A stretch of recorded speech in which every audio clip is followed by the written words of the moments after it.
Wish you a very happy good afternoon to one and all presented here, Honorable Director Sir, Principal Sir, teachers and my dear friends. I am Sagir Ahmed. From this video, I have tried to express my feeling based on my school. Firstly, I want to say that Scholars Academy is not just a school. It's a family and always be a part of our life. Scholars is now become our identity. Yes, Scholars Academy हमारी पहचान है. And every part of this school is knowledge. This is not just a school.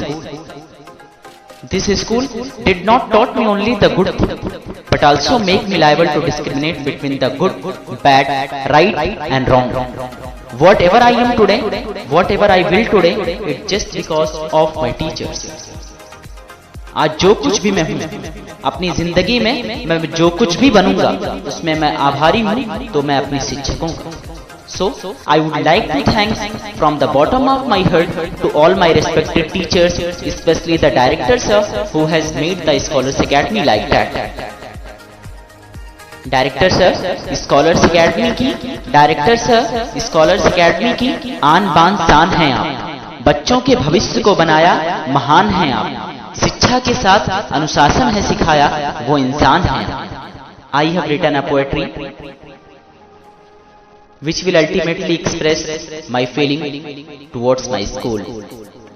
आज वक्त को रोकने का जी चाहता है, न जाने क्यों कुछ छूटने से डर लगता है. बच्चे बनकर आए थे हम सब, एक दूसरे से कितने पराए थे हम सब. कॉलेज के दिनों में हम एक से हो गए, हंसने खेलने के बहाने हम अनेक से हो गए. दोस्तों 11 साल पहले जिसकी शुरुआत हुई थी क्लास फर्स्ट से जो स्टार्ट हुई थी. पहले हम सोचते थे कि जल्दी से यहाँ से चले जाएंगे, फिर हम सोचते हैं क्या कभी हम मिल भी पाएंगे. याद आएगा हम सबको एक दूसरे से बिछड़ जाना, वो रात देर तक सोना और सुबह पहली क्लास में अटेंडेंस का मिस कर जाना. वो एसपी सर का पहला लेक्चर, वो लेट हो जाने पर डायरेक्टर सर की मार, वो पाठक सर का मोटिवेशन, वो प्रिंसिपल सर का प्यार. कुछ सब्जेक्ट जिनमें हम कभी उलझ जाया करते थे, उसको आरआरटी से करंट सिनारियो से रिलेट करके पढ़ाया करते थे. याद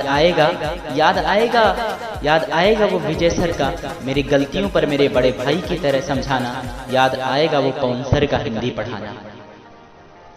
जिन बातों का दुख था आज उन पर हंसी सी आती है. न जाने दोस्तों उन पलों की याद खूब सताती है. कहता था बड़ी मुश्किल से गुजर रहा है, आज लगता है कुछ पीछे छूट सा रहा है. मुझे अलग अलग नामों से अब कौन पुकारा करेगा. बस कर, रुक जा, ठहर जा, अब मुझे भला कौन कहेगा. अब एक बाइक पर हम चार कहाँ आ पाएंगे. लगता है ये समय कुछ जल्दी बीत गया, आज एक बार वक्त फिर से जीत गया. क्या पैसा क्या नौकरी ये सब याद आएंगी, अकेले जब भी होंगे ये लम्हे याद आएंगी. पर न जाने क्यों कुछ छूट सा रहा है. चेहरे पर हंसी है पर दिल टूट सा रहा है. कभी याद करेंगे तुम सबकी यादों को, जब देखेंगे तस्वीर पर सजी दीवारों को. जिंदगी में मिलने की फरियाद करते रहना, मिल न सके तो एटलीस्ट बात करते रहना. आखिर आ ही गया वो दिन जिसका हमें इंतजार था. बिछड़ जाएंगे मेरे यार जिनसे हमें बेपनाह प्यार. दोस्तों ठीक से देख लो, कहीं कुछ छूट तो नहीं रहा, कहीं तुम्हारी वजह से कोई अपना रूट तो नहीं रहा. भूल कर सारी रंजिशें आज एक बार फिर से गले मिल लो, और फिर कभी ना बिछड़ने का वादा कर लो. क्योंकि जा रहा है वक्त, ये कभी लौट कर ना आएगा. मजबूर होकर, मायूस होकर, रोकर आज अलविदा कहना पड़ रहा है. हमेशा याद रखना, कामयाबी एक दिन में नहीं मिलती, पर एक दिन जरूर मिलती. इसलिए निरंतर लगे रहिए, क्योंकि लुढ़कते हुए पत्थर पर कभी काई नहीं लगती और ठहरा हुआ पानी अक्सर खराब हो जाता है। इसलिए जो भी आप पढ़ें जरूरी है कि आप उसको रिवाइज करते रहें, एक बार फिर से देखते रहें। इस दुनिया में आपको आज के बाद दो तरह के काम मिलेंगे, एक जरूरी काम और एक गैर जरूरी काम। इसलिए आपको बेहतर आपके लिए है आप सबसे पहले उस जरूरी काम को निपटाएं। जैसे इस वक्त आपके लिए पढ़ाई से ज्यादा जरूरी कुछ नहीं, तो आप पहले उस पढ़ाई को करें, उसके बाद जितना काम करना है आप उसको करें। आप 6 से 8 घंटे सोएं, भरपेट खाना खाएं, पूरी नींद सोएं।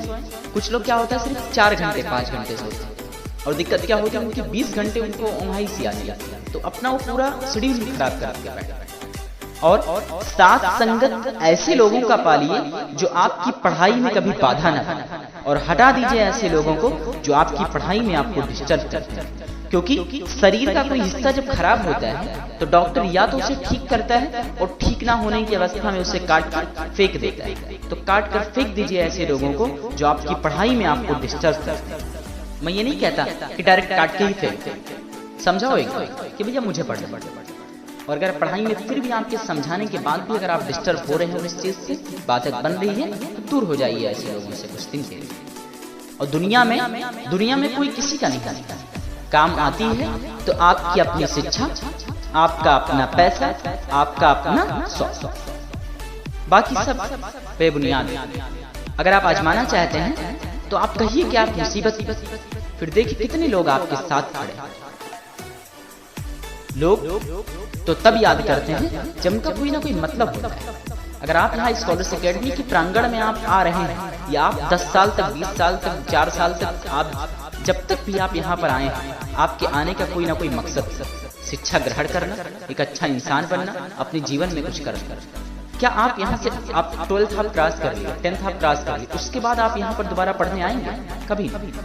और स्टूडेंट लाइफ में हम सब के कभी ना कभी कुछ ऐसे मोड़ आते हैं जिसमें हम भटक से जाते हैं। किसी अनजान को हम अपनी जान समझ बैठते हैं, अपनी जिंदगी मान लेते हैं हम उसको। प्यार मोहब्बत कुछ नहीं होता है दोस्त, क्योंकि छुहारा और प्यार एक ही साल के अंदर खराब हो जाता है। मैं गारंटी लेता हूँ इस बात की। आप जिससे आप 4-4 घंटे अपने टाइम को वेस्ट कर रहे हैं, फोन पर लगे रहते हैं, आप उनसे 2 साल बाद बात करके देखिएगा। और जो आज अपने आप पर संयम बरते हुए हैं, अपने आप को कंट्रोल किया हुआ है, उसको अपने फ्यूचर की फिक्र है, 4 साल बाद आप उससे कांटेक्ट करके देखिएगा कि वो कहाँ है और आप कहाँ। और हम सब की पढ़ाई में हम सब जानते हैं, अगर बाधा बनी है तो ये है हमारा smartphone. So, it's my pleasure request to all of you to please keep away from your mobile phone at least while the time of your study. हम पढ़ते वक्त भी उसको नजरअंदाज नहीं कर पाते हैं। इंटरनेट ऑन है, नोटिफिकेशंस आ रहे हैं, मैसेज आ रहे हैं, कंटिन्यूअसली हम डिस्टर्ब हो रहे हैं, डाइवर्ट हो रहे हैं, कंसंट्रेशन ही नहीं दे पा रहे हैं अपनी स्टडीज को। फिर हम उसको एक बार नहीं, उसको 10 बार लेके बैठे रहें, हमको वो चीज समझ में नहीं आएगी। कंसंट्रेशन किसी भी चीज को समझने के लिए अति आवश्यक है। और जिंदगी में कभी किसी चीज से डरना मत, और ये कभी मत सोचना कि लोग क्या क्या, लोग कुछ नहीं चाहिए। जिंदगी में आप एक बार सक्सेस होके दिखाइए। जो लोग पीठ पीछे आपकी बुराई करते हैं, महफिल में वही लोग आपको सलाम करेंगे। और कभी भी किसी भी नौकरी को या किसी भी काम को छोटा या बड़ा मत समझना। अगर आपको लगे कि वो नौकरी छोटी है, तो आप उसको पाके उसके बाद फिर उसको छोड़ के देखें, तब हम माने कि वो नौकरी छोटी थी। अदरवाइज आप उसको हासिल तो कर नहीं पाए, तो फिर आप उसको डिस्क्रिमिनेट करने वाले होते कौन है कि नौकरी छोटी थी या बड़ी? I am Sagir Ahmed as the representative of the boys, as a head boy of school. I am saying sorry for the everything which has happened from my side, from the student side, especially from the boys side. आज तक जो भी हमसे गलतियां हुई हैं इस सफर में, बहुत लंबी यात्रा रही हम सबकी, 10 साल तक हम एक साथ रहे। जो भी गलतियां हमसे हुई, मैं सबकी तरफ से क्षमा प्रार्थी हूं और उम्मीद करता हूं कि मेरे शिक्षक हमें माफ करेंगे। और मैं यही रिक्वेस्ट करता हूं अपने टीचर्स से कि हमें आशीर्वाद दें, हमें दुआएं दें, जिससे हम न केवल बोर्ड एग्जाम में बल्कि अपनी जिंदगी के सभी सकारात्मक सोच में हम सफल रहे, एक अच्छे इंसान बने, एक अच्छे नागरिक बने और अपने साथ साथ अपने समाज देश का कल्याण करें, इस भारत देश को उज्जवल बनाएं। So this was the everything which had spread on the last day of the school on the day of farewell. Thank you so much for watching this video. If you are a scholar, then it's my pleasure request to you to please subscribe the channel and share this video.